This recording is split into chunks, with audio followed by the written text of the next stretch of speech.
Guys, welcome back to my channel. In today's video, I'm going to be showing you how to digitize a custom Father's Day design using Embroidery Digitizing software. My goal is for this to be an in-depth, beginner-friendly tutorial. This is perfect if you're just starting out, especially if you're using the 30-day free trial of Hatch. So let's just jump right in.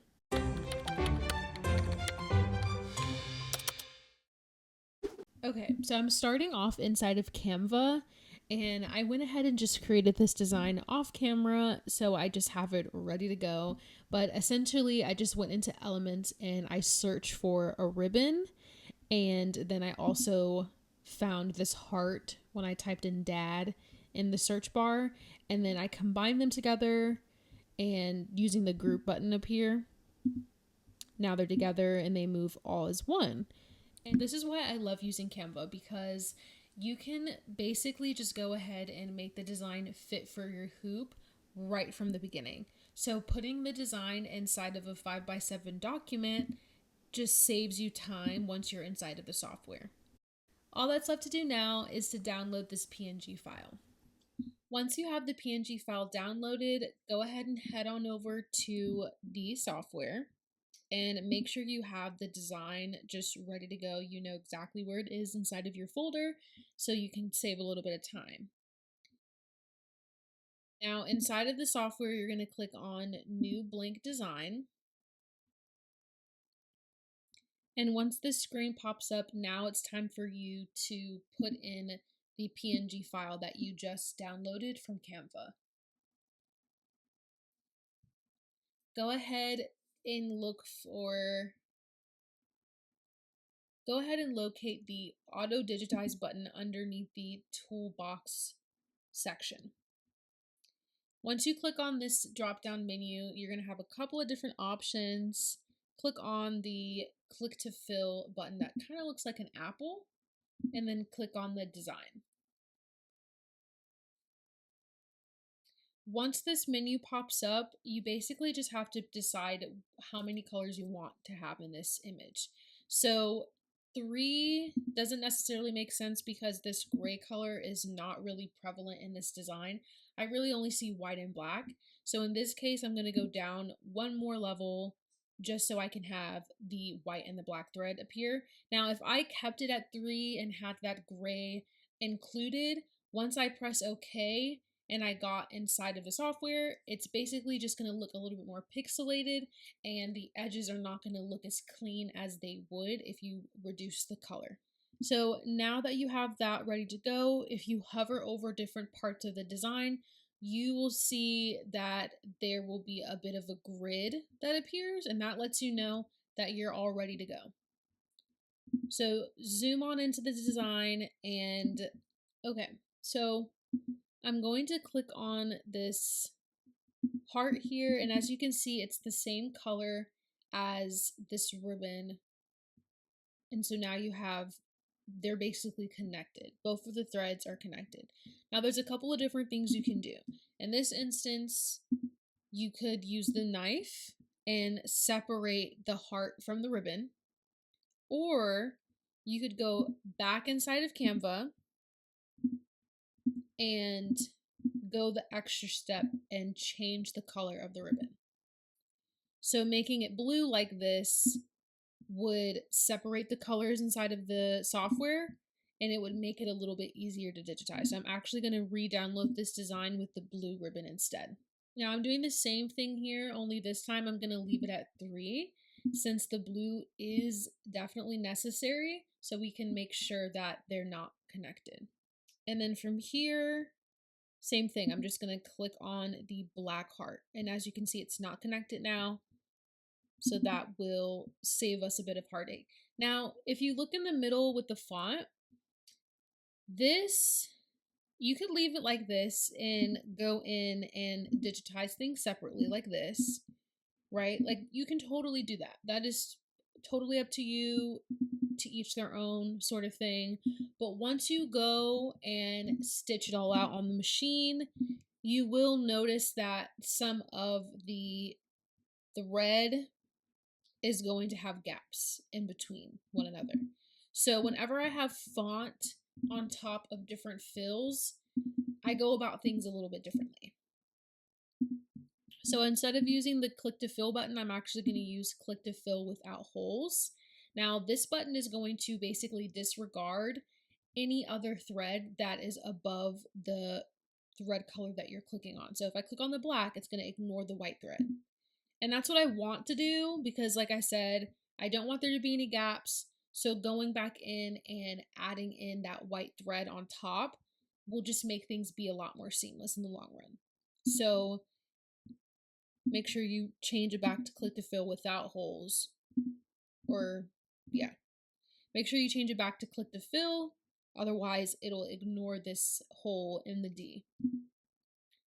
And then you click the A, click the last D. Now, I think it probably would look best if the letters were satin stitch. So now I'm going to focus in on this ribbon. Now, a lot of people will probably just go in and click on the blue ribbon here. However, I'm going to show you what I do. I click on the background, the image that I brought inside of the software. Then these two flower options are going to appear. I always use the second one because it lets you choose the colors. Now, I already did the black fill, so I'm going to click on omit. We don't need the white background, but I'm actually going to click fill so I can show you the second option of digitizing letters. So now we just have fill for the blue and then fill for the white. Now you're probably thinking, well, isn't it going to fill all the other white places too? Yes, but I'm just trying to show you that there are different ways you can get the white to be digitized without clicking it, and you can also compare and see how different it'll look. You can see the angles on the newest one are a lot cleaner and professional looking, whereas this one is a little bit, it's a little wonky. So I'm actually going to delete the ones I don't want and replace it with the new one.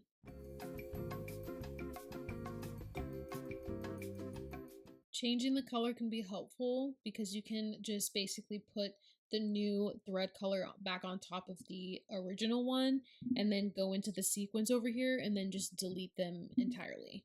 And then you don't have to guess where it was sitting. You just knew exactly where it was because that's where you put it. And you can also delete the background as well since we don't need that.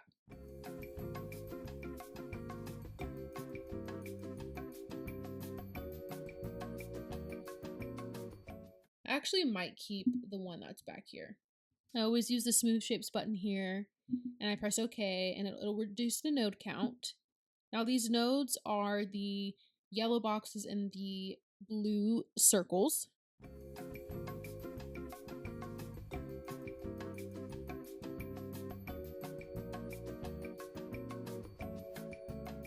Now I'm just going to grab all the ones that are in the middle and delete them. So it basically will just ignore that the one is there. And then, like I said, there's not going to be any chance of gaps now because you basically just, you're going to be layering this blue thread on top of the white thread. So there's definitely not going to be any gaps there. Now, one thing I'll do as well to make sure there's no gaps is to click on the reshape button and zoom in a little bit closer and adjust these nodes and underlap. Hold on, I just noticed the white thread is actually above the blue thread, so I need to go under here in the sequence and click on this move up one color button so it can go underneath this blue thread because I think that would look a lot better. So, but yeah, back to what I was doing, I'm just going to adjust the nodes of this white fill so that way it goes underneath the thread a little bit so there's no gaps.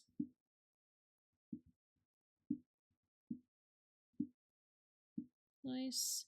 I'm noticing this line of thread right here. I'm just going to click on it to see if I can delete it. Nice. And then zooming out, that's what we're working with. Now let's click on the preview button to really see what it looks like.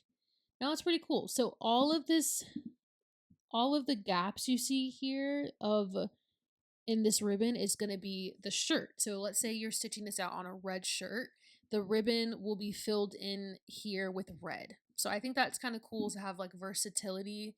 Stitching it out on different clothes can give you different colors inside of the ribbon. I think that's pretty cool. So now all that's left to do is to click on delete the background and zoom out just a little bit so we can grab on the entire design so we can adjust the size of the file.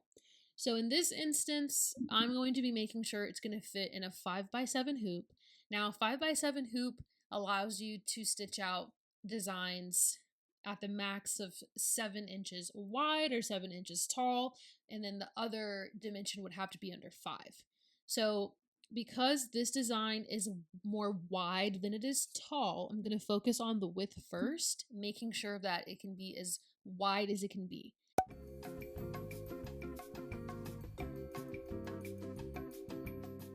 So that would be 6.850 since we have a 5x7 hoop. And then the height can't exceed 5. So 4.988 is really pushing it. So I'm actually going to go down just a little bit to 4.850. And then that's going to adjust the width just a little bit as well. And that's what we're left with. So the width ends up being 6.661 and the height is 4.850. And that is basically as large as it can be for the 5x7 hoop. So now all we have to do is click on Output Design. I always save the EMB file because if something ever goes wrong during the embroidery process and I say to myself, oh, I need to bring this back inside of Hatch and adjust some things, I like to know that I have a file type that is going to come back inside of the software the least skewed. Okay, if you bring a PES file back inside of the software, it looks a little bit wonky, but if you bring an EMB file back in the software, it looks like you just finished digitizing it. It looks like you never even downloaded it or stitched it out to begin with. So always save an EMB file so you can bring it back into the software in case you need to. And then right underneath Save Design As, you have our Export Design button, and that's where your machine type comes into play. So I have a Brother PE 900, so that means I have a machine that uses PES files, and I'm going to click on Save. When I go into my downloads menu, I should have an EMB file and a PES file. That's it for this tutorial. I hope you found this video helpful and you feel a little bit more confident using Hatch Embroidery Digitizing software.